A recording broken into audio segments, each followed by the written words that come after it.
திருநெல்வேலி தொகுதி பாஜக வேட்பாளர் நயினார் நாகேந்திரனை தகுதி நீக்கம் செய்யக்கோரி சென்னை உயர்நீதிமன்றத்தில் திருநெல்வேலி தொகுதியில் சுயேட்சையாக போட்டியிடும் வேட்பாளர் ராகவன் என்பவர் மனு தாக்கல் செய்துள்ளார்.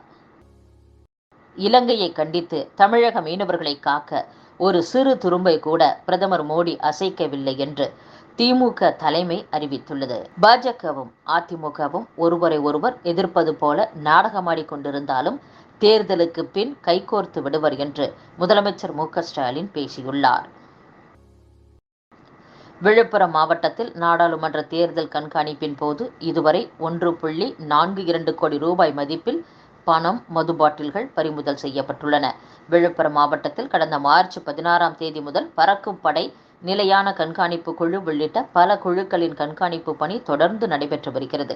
இதுவரை 98.70 லட்சம் ரூபாய் பறிமுதல் செய்யப்பட்டுள்ளதாகவும், மேலும் 36.52 லட்சம் ரூபாய் மதிப்பில் மது பாட்டில்களும், 3.61 லட்சம் ரூபாய் மதிப்பில் கஞ்சா உள்ளிட்ட போதைப் பொருட்களும், 4.73 லட்சம் ரூபாய் பரிசு பொருட்கள் என மொத்தம் 1,42,62,062 அளவில் பறிமுதல் செய்யப்பட்டுள்ளதாக தெரிவிக்கப்பட்டுள்ளது. அரசு மற்றும் தனியார் பள்ளிகள் வாக்குச்சாவடி மையங்களாக செயல்படுகின்றன. இதனால் இந்த பள்ளிகளில் இம்மாதம் 15ஆம் தேதியில் இருந்து எந்தவிதமான வகுப்புகளும் நடத்தப்படவில்லை. வாக்குச்சாவடியாக இல்லாத தனியார் பள்ளிகளில் தொடர்ந்து சிறப்பு வகுப்புகள் நடைபெற்று வந்தன. இந்நிலையில் வாக்குச்சாவடி இல்லாத பள்ளிகளும் வரும் 21ஆம் தேதி வரை சிறப்பு வகுப்புகள் நடத்தாமல் இருக்குமாறு மாவட்ட கல்வி அதிகாரிகள் அறிவுறுத்தியுள்ளனர். வாக்களிப்புக்கு பிந்தைய 2 நாட்களும் தேர்தல் பணிகள் தொடரும் என்பதால் அனைத்து பள்ளிகளும் வகுப்புகள் நடத்த வேண்டாம் என்று பள்ளிக்கல்வித்துறை அதிகாரிகள் அறிவுறுத்தியுள்ளனர். தமிழகத்தில் முக்கிய ரயில் வழித்தடங்களில் விபத்துகளை தடுக்கும் கவாச் தானியங்கி தொழில்நுட்பம் அமைக்கப்பட உள்ளதாக தெற்கு ரயில்வே தெரிவித்துள்ளது. ரயில்களின் பாதுகாப்பான இயக்கத்தை உறுதி செய்வதற்காக இந்திய ரயில்வே சார்பில் கவாச் தானியங்கி அமைப்பு முறையை உருவாக்கியது. அபாய சிக்னலை கடந்து செல்வது, அதிவேகம், மோசமான வானிலை போன்ற சூழ்நிலைகளின் போது ரயில் ஓட்டுநரை இந்த அமைப்பின் கீழ் செயல்படும் தொழில்நுட்பம் எச்சரிக்கும். இதனால் விபத்துக்களை தடுக்க உதவியாக இருக்கும் என்பது குறிப்பிடத்தக்கது.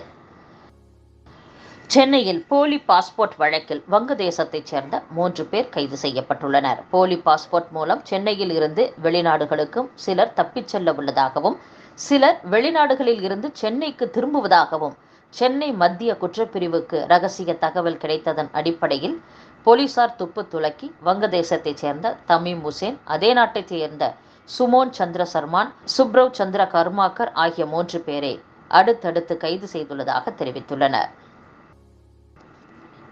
தமிழகத்தில் அரசு பள்ளிகளில் வரும் கல்வியாண்டிற்கான மாணவர் சேர்க்கை பணிகள் மார்ச் 1ஆம் தேதி தொடங்கப்பட்டது. இதுவரை 3.23 லட்சம் மாணவர்கள் அரசு பள்ளிகளில் இணைந்துள்ளதாகவும் தெரிவிக்கப்பட்டுள்ளது. பாரதி ஏர்டெல் நிறுவனத்தின் 5G சேவையை பெறும் வாடிக்கையாளர்களின் எண்ணிக்கை தமிழகத்தில் 59 கோடியை தொட்டுள்ளதாக அந்த நிறுவனம் வெளியிட்டுள்ள அறிக்கையில் தெரிவிக்கப்பட்டுள்ளது. பெண் எஸ்பிக்கு பாலியல் தொல்லை அளித்த வழக்கில் தனக்கு விதிக்கப்பட்ட 3 ஆண்டுகள் சிறை தண்டனையை நிறுத்தி வைக்க கோரி முன்னாள் சிறப்பு டிஜிபி ராஜேஷ் தாஸ் தாக்கல் செய்த மனு மீதான தீர்ப்பை தேதி குறிப்பிடாமல் சென்னை உயர்நீதிமன்றம் ஒத்திவைத்துள்ளது. தாய்லாந்து நாட்டில் இருந்து கடத்தி வரப்பட்ட 493 அரிய வகை ஆமைகளை சுங்கத்துறை அதிகாரிகள் சென்னை விமான நிலையத்தில் பறிமுதல் செய்துள்ளனர். இது தொடர்பாக தலைமை காவலர் உட்பட 2 பேரிடம் அதிகாரிகள் விசாரணை மேற்கொண்டு வருகின்றனர். அண்ணா பல்கலைக்கழக பதிவாளர் நியமனத்தை எதிர்த்து தாக்கல் செய்யப்பட்ட மனுவுக்கு பதிலளிக்கும்படி அண்ணா பல்கலைக்கழகம் மற்றும் தமிழக உயர்கல்வித்துறை செயலர் உள்ளிட்டோருக்கு சென்னை உயர்நீதிமன்றம் உத்தரவிட்டுள்ளது. தேர்தல் நடத்தை விதிகள் நீக்கப்பட்ட பின் கல்வி, வேலைவாய்ப்பில் இடஒதுக்கீடு வழங்குவது தொடர்பாக 3ஆம் பாலினத்தவர்கள் குறித்த கணக்கெடுப்பு பணிகள் 3 மாதங்களில் முடிக்கப்படும் என்று சென்னை உயர்நீதிமன்றத்தில் தமிழக அரசு தெரிவித்துள்ளது. நடிகரும் வேலூர் மக்களவை தொகுதி வேட்பாளருமான மன்சூர் அலிகான் மருத்துவமனையில் அனுமதிக்கப்பட்டுள்ளார்.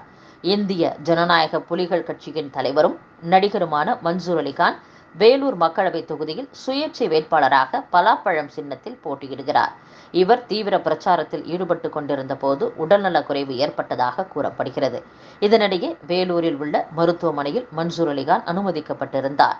இந்நிலையில் சென்னைக்கு ஆம்புலன்ஸில் அழைத்து வரப்பட்டு கே நகரில் உள்ள தனியார் மருத்துவமனையில் தீவிர சிகிச்சை பிரிவில் அவர் அனுமதிக்கப்பட்டுள்ளார். ஒடிசா சட்டசபை தேர்தலில் அம்மாநில முதலமைச்சர் நவீன் பட்நாயக் 2 தொகுதிகளில் போட்டியிட உள்ளார். ஹிஞ்சிலி தொகுதியிலும் கண்டாபஞ்சி தொகுதியிலும் போட்டியிடுவதாக நவீன் பட்நாயக் அறிவித்துள்ளார். மகாராஷ்டிராவில் திருமண விருந்தில் பங்கேற்றுவிட்டு திரும்பிய போது தனியார் பேருந்து மீது கார் மோதிய விபத்தில் 5 பேர் உயிரிழந்துள்ளனர்.